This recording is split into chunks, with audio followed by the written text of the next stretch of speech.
No, I was wondering. Hello there. Imagine. Are you Sneako? Yeah. It's good to meet you.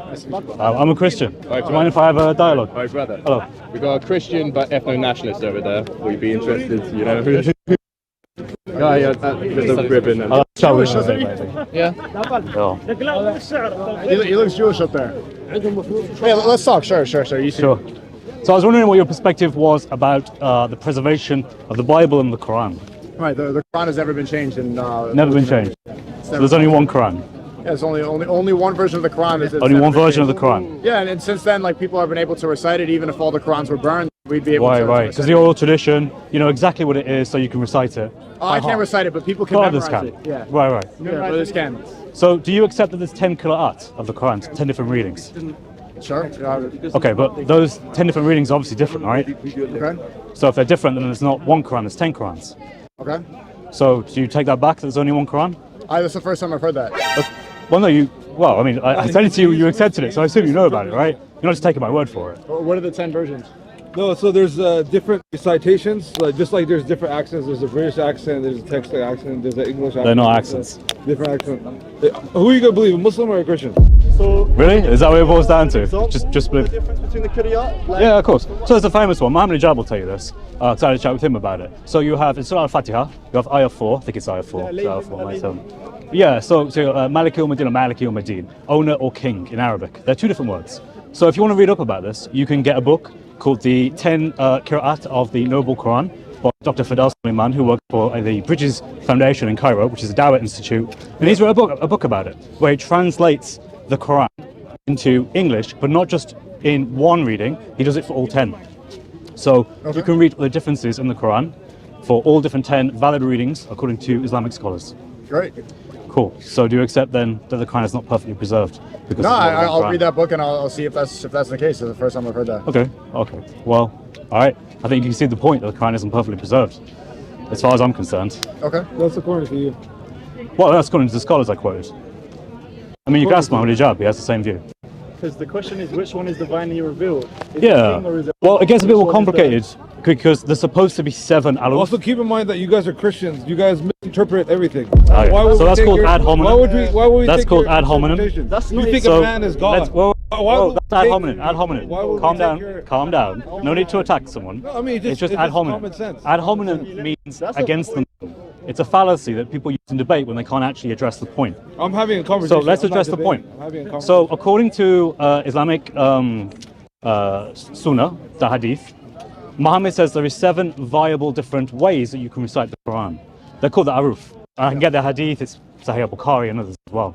So that must mean there are 7 ways of reciting the Quran. But according to your scholars, there's 10. How did that happen? That was the first time I'm hearing that. That's interesting. Yeah. You should look it up.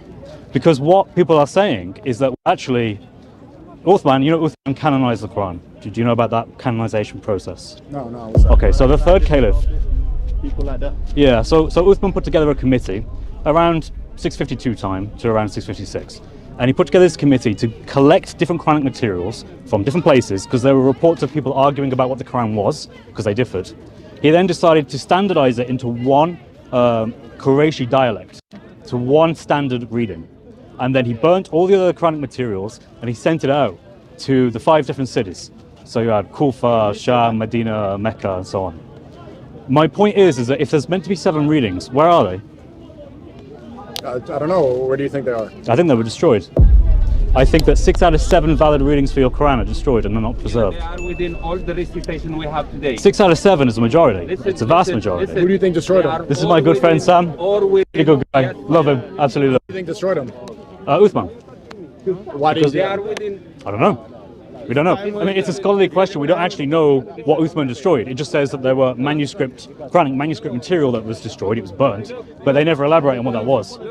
So in effect, You don't think you're just projecting about how all the is this Bible- another ad hominem? Just a Is this another ad hominem? Okay, it's You ad don't think you're hominem. projecting? So Because how all the Bible Hold on. Hold on. You don't think you're just projecting? Hold on. Your Got a speaker's insecurity- corner. That's a two-core You fallacy. don't think you're just projecting your insecurity? Ad hominem. Bible? Ad hominem. Brother, Ad hominem. that's a two-core fallacy. Whether it was or was not the case that the Bible was preserved or not. Because that's what I know about Christians. You guys just project your insecurities about your Wait, religion. you going? onto Muslims. Whoa, you going? He walked off. Right. Quran, and That then was the you say, quickest well, what debate about ever. the Bible? That's fallacious as well. Have you basic, I like, don't logical know. fallacies? I'm a conversationalist. I don't have debates. Do you want to have a debate? Do you want to debate? Do you I want to don't debate? know how to debate. I just know how. You know when? Yeah, because that's what you tried to do Sounds to me bad. as well. You tried to turn it on Don't you to us think instead of you're answering like the questions, number one right? objective? Would you like to debate? Done. No, I don't. No, you Because don't I'm want not. I'm just good. I think you have intentions. Of Yeah, I just generally want Muslims to know what scholarship says, and then they can make their own mind up. Yeah, I think that's a good way to approach it. Good. All right, take care. Well, that was a lot shorter than I was expecting. I was expecting something longer than that. I came in with basically 2 points, that there is not one single Quran. There's a very minimum 10, according to the scholars of today. I quoted a source, I quoted a book that he could read this from. There are 10 different qira'ats. So he said, I have no idea. And then, which I kind of hope would be, he'd know a bit more by now. I know he's been a Muslim for, I think, maybe over a year or something like that. I don't know, but someone hasn't told him the truth about the Quran.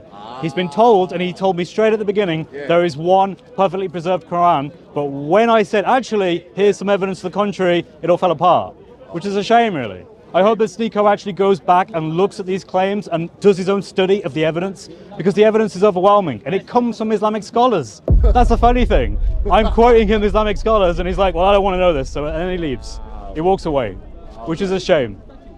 Muslims cannot defend their doctrine of perfect preservation. It is a falsehood. It is evident. And I then brought up the point about the aruf, the fact that there's meant to be 7 acceptable modes of the Quran. Where are they? No one knows where they are. They've gone missing. 6 out of 7 different variants of the Quran have gone, which seems a bit bad to me. But hey, hopefully Sneako can go look that up and find out more for himself. And hopefully this will be the first step into leading him back to Christ. Have a genuine faith with Christ, to have truth with you and not be fighting against truth like the Muslims are today. Sneako, I hope sincerely you do come to Christ. It would be better than succeeding in falsehood that Islam is. So God bless you all. Come to Christ. Have a great day. God bless.